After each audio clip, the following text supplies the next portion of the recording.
Pertama, UAN itu bermasalah di dasar hukumnya.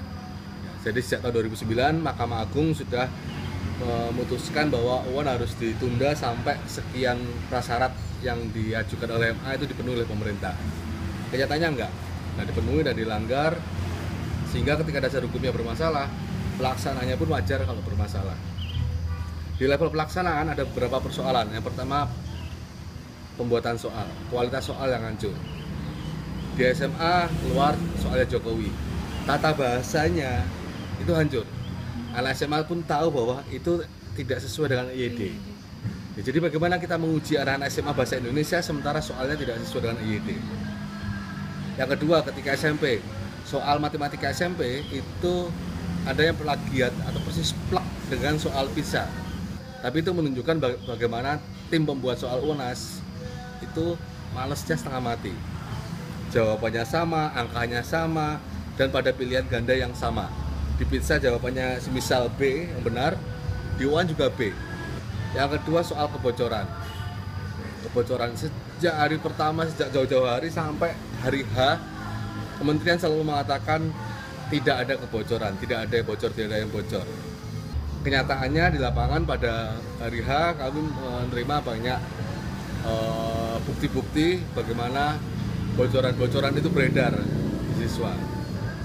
Loh, kan 20 paket, yang bocorannya 20 paket. Jadi satu lembar kertas panjang itu sudah ada tulisannya paket. Ini paket A, B, C, D itu ada lengkap.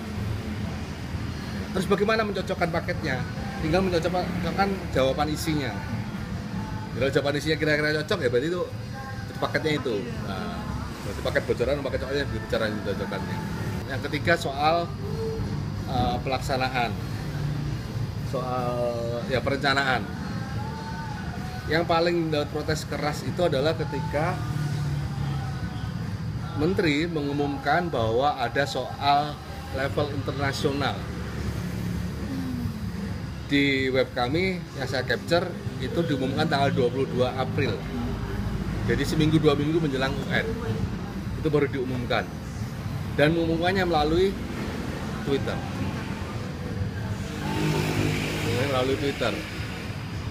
Sementara anak-anak SMP SMA itu persiapan UN itu sudah setahun. Ya, mereka sudah setahun, mereka belajar sudah kisi-kisi, sudah setengah mati tetap. Akhir April ada tweet, ya ada soal UN. Ada soal internasional di UN. Jedek.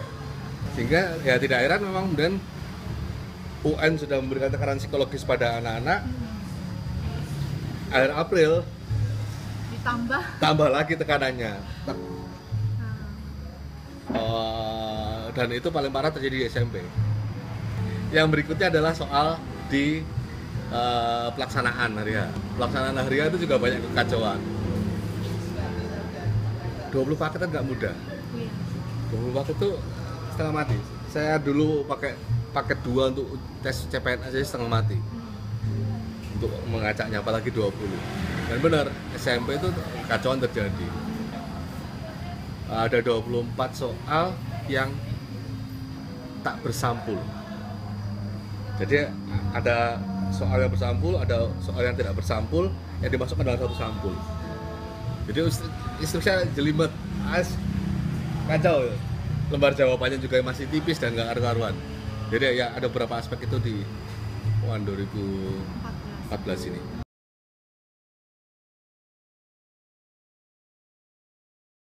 Yang pertama personal sekali. Anak saya kelas 2 SD. Saya kelas 2 SD sekarang. Dan saya tahu betul bagaimana anak saya itu tidak usah disuruh dia belajar sendiri dan segala macam, bahkan sampai harus melarang untuk belajar karena nggak mandek-mandek. Dan saya bisa membayangkan bagaimana anak saya yang begitu gemar belajar itu nanti akan berhadapan dengan UAN. Itu kacau. Jadi ada beberapa logika dari pendukung UAN yang tidak masuk akal.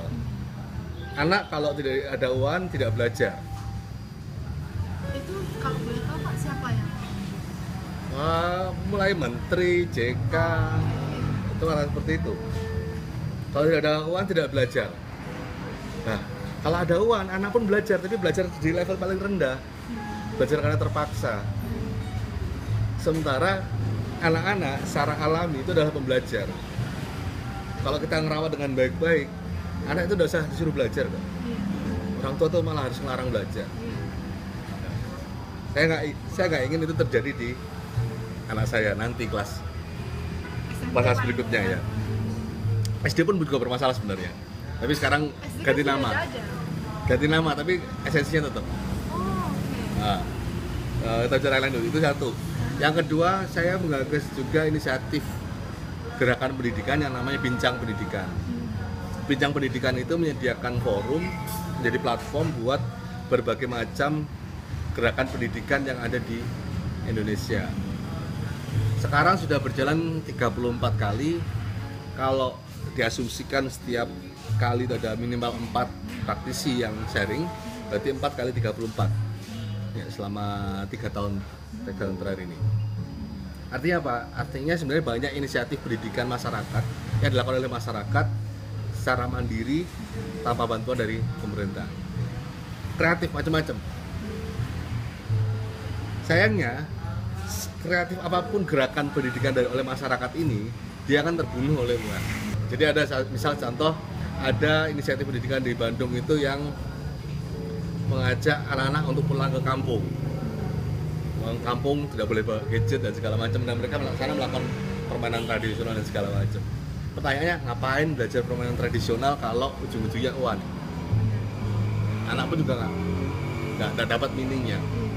Ya, sehingga kreativitas ini mau distandarkan, mau diseragamkan, dan nantinya mau dibunuh oleh UAN. Sementara inisiatif pendidikan itu tidak dibiayai oleh negara. Bagi orang pendidikan, saya memang juga setuju dengan filosofinya UAN. Anak itu punya bakatnya masing-masing, punya kecerdasannya masing-masing. Kalau dia hanya diukur dari satu kecerdasan akademis, dan akademisnya pun diukur hanya dengan satu cara, yang tes pilihan ganda, itu bermasalah. Ya. Artinya akademis pun, misal seperti ini, project, anak-anak diberi project untuk meneliti soal kehidupan di pasar dan segala macam, itu masih elegan ya, meskipun itu akademis.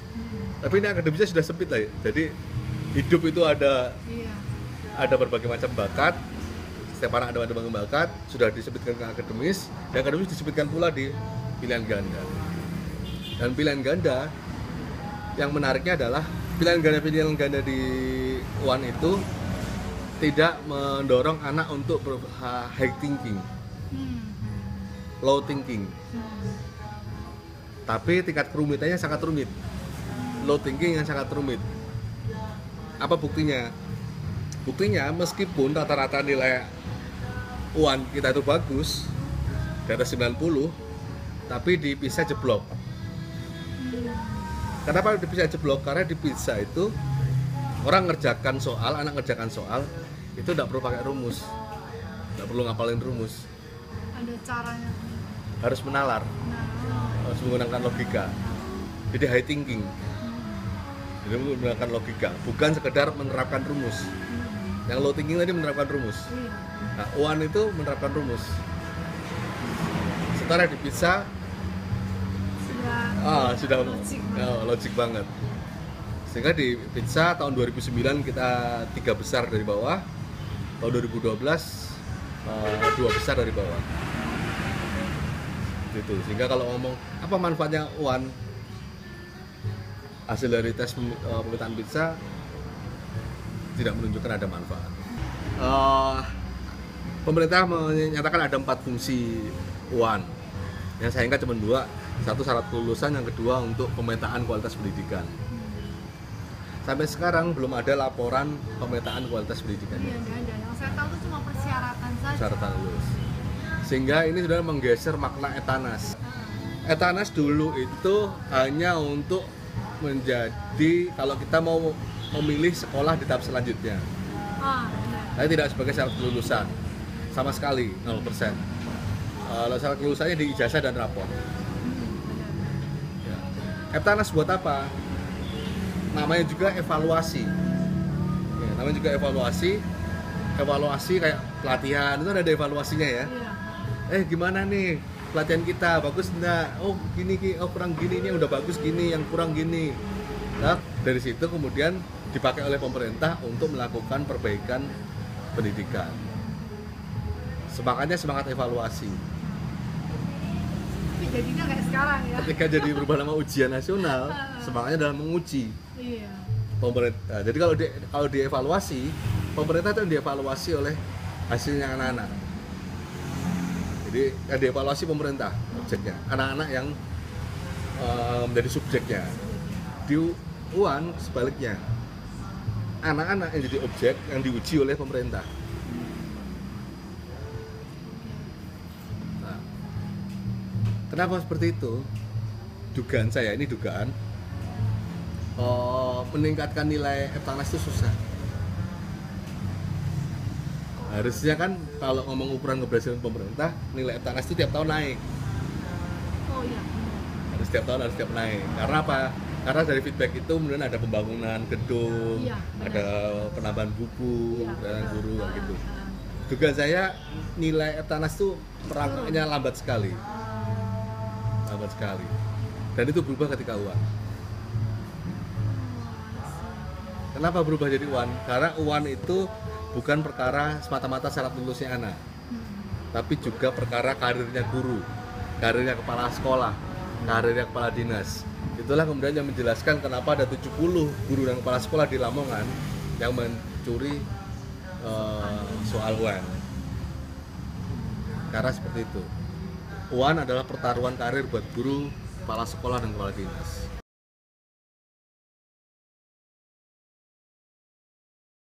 Itu tadi, kenapa berubah? Karena kalau di UAN nilainya itu jadi memuaskan buat pemerintah. Oh hanya karena itu? Iya, rata-rata UAN itu jauh lebih tinggi dibanding rata-rata Tidak ada Eptanas. alasan lain? Oh, saya tidak tahu. Oh. Kalau alasannya pemerintah yang meningkatkan kualitas pendidikan. Iya benar. Oke. Memang dugaan saya seperti itu. Iya, Nilai Eptanas itu ningkatnya susah. Sementara nilai UAN rata-rata 90. Dan itu buat bangga, ini loh. Gue jadi menteri, nilai rata-ratanya anak Indonesia bagus.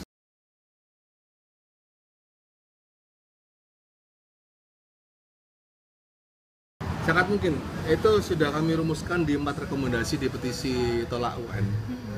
Yang pertama, reposisi ujian nasional dari sebagai syarat lulusan menjadi pemetaan kualitas pendidikan. Sebagai pemetaan kualitas pendidikan pun ada banyak syaratnya. Syarat yang pertama dilakukan secara berkala, tidak tiap tahun. Karena tiap tahun orientasi para pejabat, kepala dinas dan segala macam itu orientasi jangka pendek, jalan pintas nantinya. Sehingga sebagai pemetaan itu paling nggak 5 tahun sekali. Terus mengukur aspek-aspek yang relevan, tidak hanya semata-mata progresif seperti itu. Ya ini jadi dari posisi dulu UN-nya ya. Iya. Kedua, yang kedua, kalau dari posisi gimana syarat kelulusannya? Syarat kelulusannya kembali ke Undang-Undang Sisdiknas, bahwa penentu kelulusan evaluasi hasil belajar siswa itu ada di satuan pendidik, baca guru dan kepala sekolah, guru dan sekolah. Jadi kembali ke guru dan sekolah.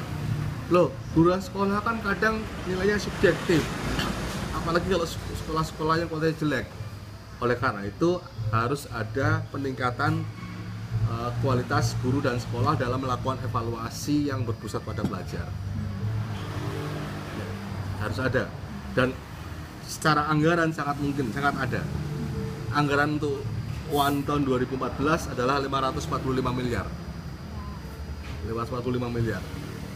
Alihkan anggaran UAN untuk peningkatan kualitas guru dalam melakukan evaluasi. Ya. Jadi syarat lulusan kembali ke guru, tapi gurunya harus di-upgrade. Gurunya harus di-upgrade. Upgrade dengan apa? Dengan duit UAN. Dengan dana. Nah.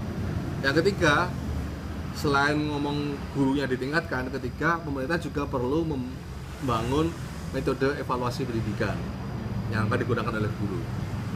Contohnya seperti apa? Metode evaluasi semisal portofolio, Oh.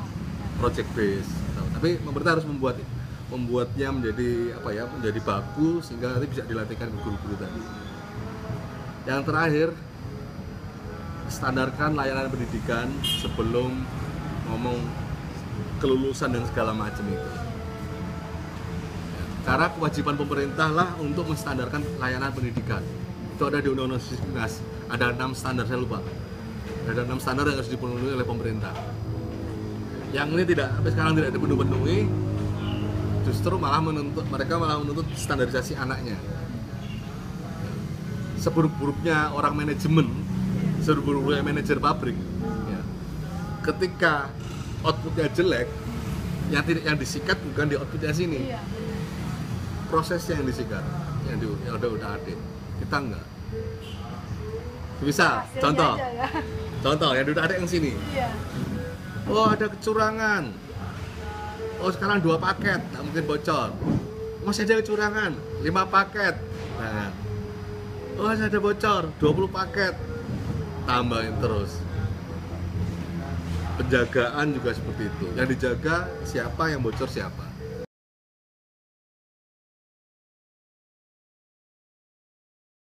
Ya, percayalah bahwa setiap anak itu mempunyai keistimewaan. Sudah dapat anugerah dari Tuhan keistimewaan. Tugas kita bukanlah mengabaikan keistimewaan itu, tapi bagaimana menemukan dan mengembangkan keistimewaan itu. Dan itu tidak bisa dilakukan dengan uan. Kita perlu melihat kembali, menengok kembali cara-cara pendidikan yang diajarkan oleh Ki Hajar Dewantara. Ki Hajar Dewantara sudah mengatakan setiap anak itu punya kodratnya sendiri. Pendidik tidak bisa mengubah kodrat itu. Jagung tidak bisa jadi padi, padi tidak bisa jadi jagung. Clear? Ki Hajar sudah ngomong seperti itu. Tugas pendidik hanyalah merawat kodrat tersebut. Nah, pendidik saja yang ketemu muridnya tiap hari tidak bisa mengubah, apalagi pemerintah. Ya, sehingga seruan saya adalah mari kembali pada ajaran Bapak Pendidikan Nasional. Jangan hanya kita peringati Hari Pendidikan, tapi kita injak-injak ajaran Bapak Pendidikan. Contoh, loh, di negara lain seperti itu. Finlandia menerapkannya. Finlandia menerapkan apa yang diajarkan oleh Bapak Pendidikan kita. Bapak Pendidikan kita ngomong bahwa bermain itu adalah cara alamiah anak buat belajar. Di Finlandia bermainnya banyak. Hajar ngomong bahwa setiap anak itu istimewa. Di Finlandia tidak ada pembedaan, di Finlandia setiap anak bisa mengembangkan potensinya. Jadi pesannya sederhana kalau Indonesia mau maju. Kembali pada Ki Hajar Dewantara, hapuskan UN. Kunjungi tolakujiannasional.com.